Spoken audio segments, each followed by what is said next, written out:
Hey everybody, welcome back to another episode of Gunpowder and Freedom. So I had to split the last video in half. I just kind of wanted to film a new intro because on that update video where I shared the news about the passing of our dog Zuki, the amount of comments on that video, as well as text messages, phone calls that we got was pretty overwhelming. That was a pretty tough thing to have happen right at Christmas Eve. So just, from me and Rachel, thank you guys for your support, all the condolences. I know I didn't answer anybody's comment or reply to it. Just wasn't really wanting to, do much. So Ryder, our other dog, he's still kind of adjusting. He has his good days and he has his days where you can just tell he's still pretty sad. But I basically just wanted to take a second and tell you guys, thank you for reaching out and leaving the comments and leaving, stories of memories with your guys' dogs, and it was awesome. So with that being said, the last video was really long and I wasn't even halfway through all of the footage, so I decided to split it in half. So in this video you're going to see me running the rest of the wiring, getting all of my outlet boxes set up with our pigtails or splices, and then I thought I made a mistake with the box, but I didn't. So you'll see that, and then you'll get the news for the rough-in electrical inspection. So enjoy.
Okay, so what you guys just saw was a time lapse of me running my 14 gauge wire. Let me move this ladder from the panel to my appropriate boxes. Now we have one piece of 14.2 that will be on a breaker. That is going to be all of the lights in this area, that area, the door lights, my peak light, as well as these sconce lights. Now these are going to be LED lights, so they're not going to be drawing that much power, and the way we're going to wire them, we shouldn't have any power surges that are going to make these lights dim.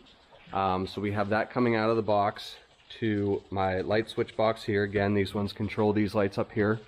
From there I'm picking up two power supply runs. They both come up here. One goes into this box for my power for my three-way switch for the parking area.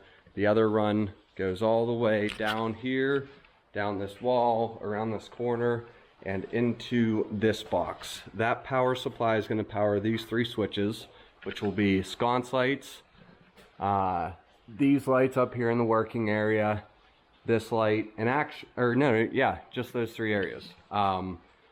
I'm picking up power again in that box to run it over to this light switch box, which will power my security camera, floodlight, up here as well as this peak light there. Now I feel like I've said that a few times now, but you know, it's been a very, very weird couple days for us here.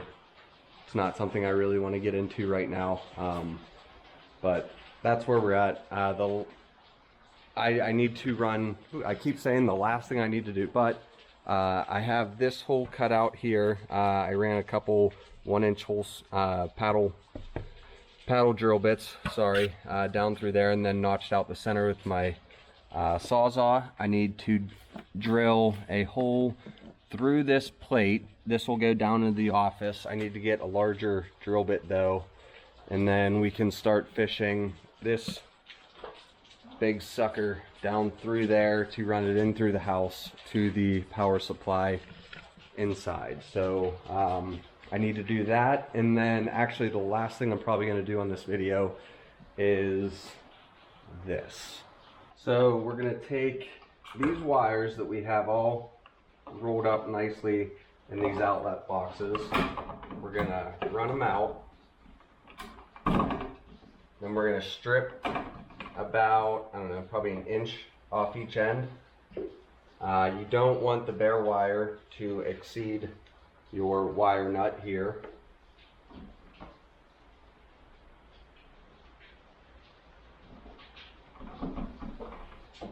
Then, remember how I said don't throw away any of your scrap pieces of wire? You're going to take some scrap piece of wire, or if you don't have any scrap, just cut a piece approximately 6 to 8 inches long. Don't lose any of these wires when you're pulling them out. Strip the same amount off both ends.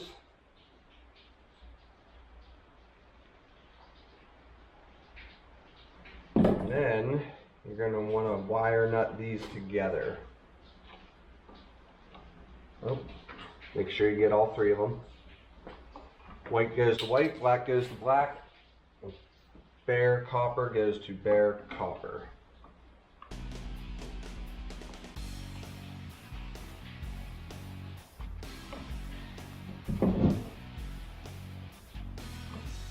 So now that that's done, what that does is it connects our runs together and then gives us a pigtail that our outlet will go on.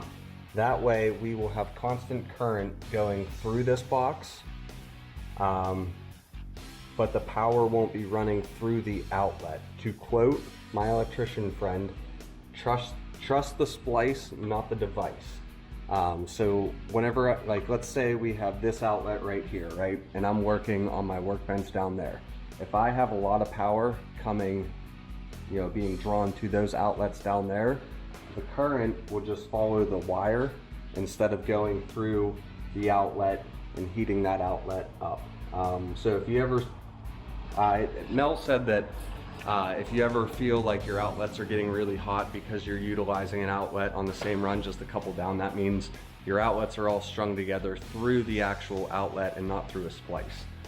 So he said it's just a little safety precaution you can take to not only protect yourself from a fire hazard that way, but it's going to supply constant power, and you shouldn't, you know, provided you have proper wiring done, everything like that, you shouldn't have any of those power surges where you plug something in down here, something up here starts to flicker. So we got a lot of outlets to do that with. I'm going to go ahead and get the camera set up and start working on that. I doubt I'm going to get all of them done today, but you know, we'll at least get a good bit of these knocked out before our inspection.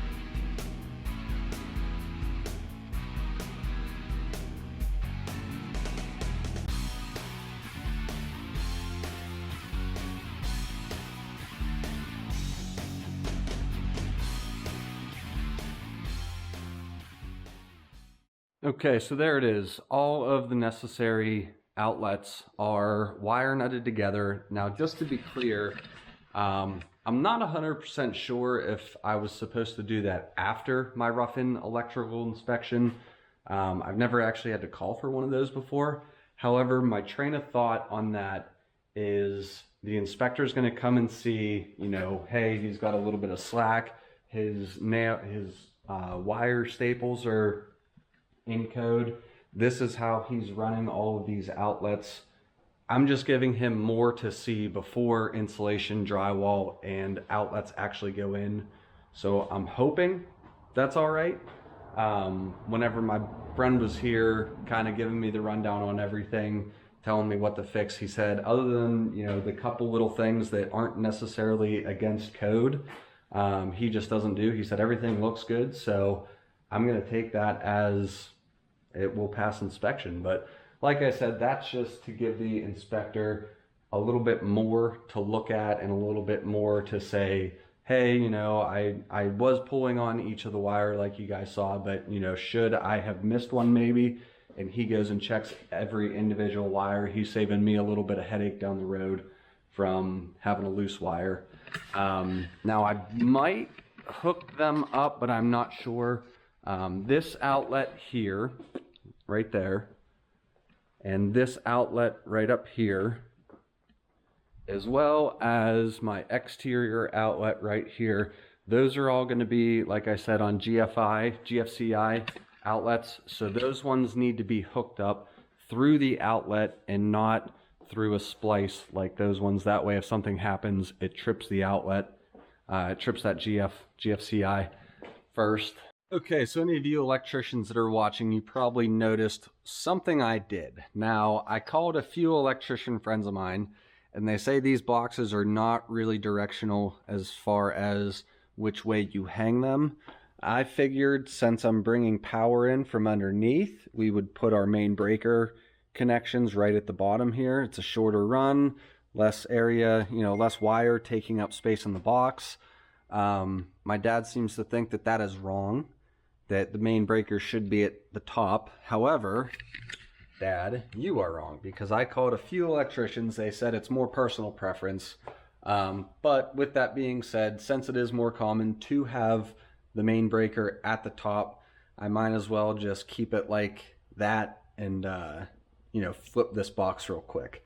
So all we got to do is loosen up my knockouts, and I actually switched these. I can't remember if I said this. I put the adjusters inside. Now on my main box inside, they are on the outside, but I figure if something ever happens where, you know, the next homeowners need to pull more slack from these, it'd be a heck of a lot easier to loosen that up being inside rather than behind drywall. So we're going to go ahead and loosen these, pull the wires out, do the same thing down here, pull those wires out, unscrew it, flip it, put it back in, and reconnect everything.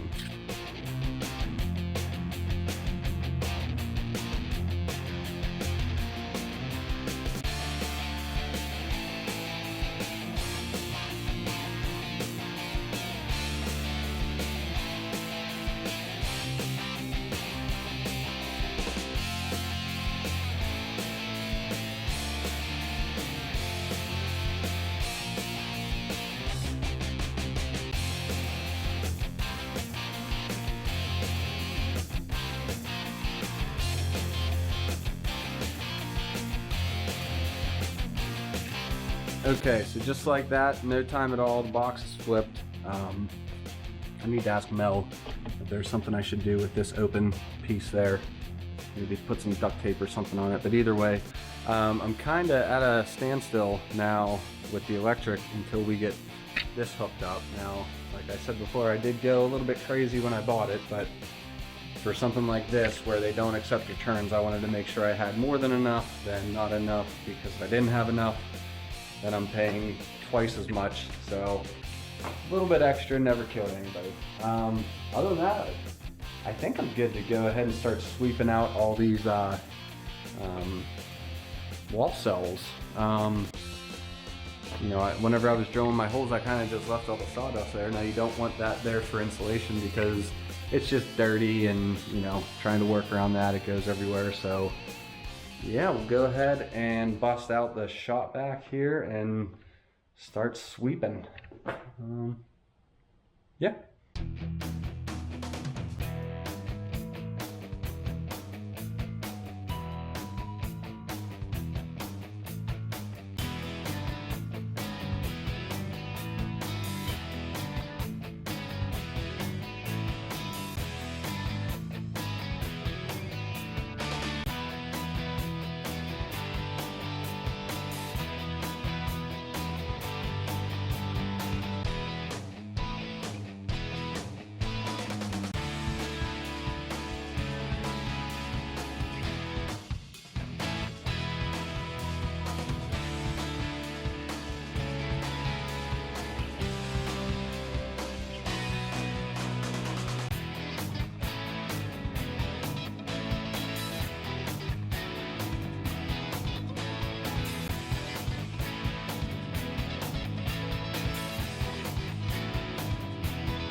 Okay, so the main line is nice and secured. Mel said he always likes to see these on houses like this. Just a nice secure block. That line's not going to wiggle and eventually come loose. All my breakers are run. I tried to keep these as organized as possible. You know, Mel said to bring them in, 90 them over to the edge, 90 them down, 90 them over. So try to keep my grounds all nice and even, as well as my hots and my neutrals. So that's that. Tomorrow is the big day, rough-in electrical inspection, electrical rough-in, whatever you want to call it. Inspections tomorrow, so fingers crossed. Let's hope I pass so I can get some outlets hooked up and get the lock put on that door so I can, you know, try to keep some heat in as much as I can with this plastic door. So I'll see you guys tomorrow and let you know the results.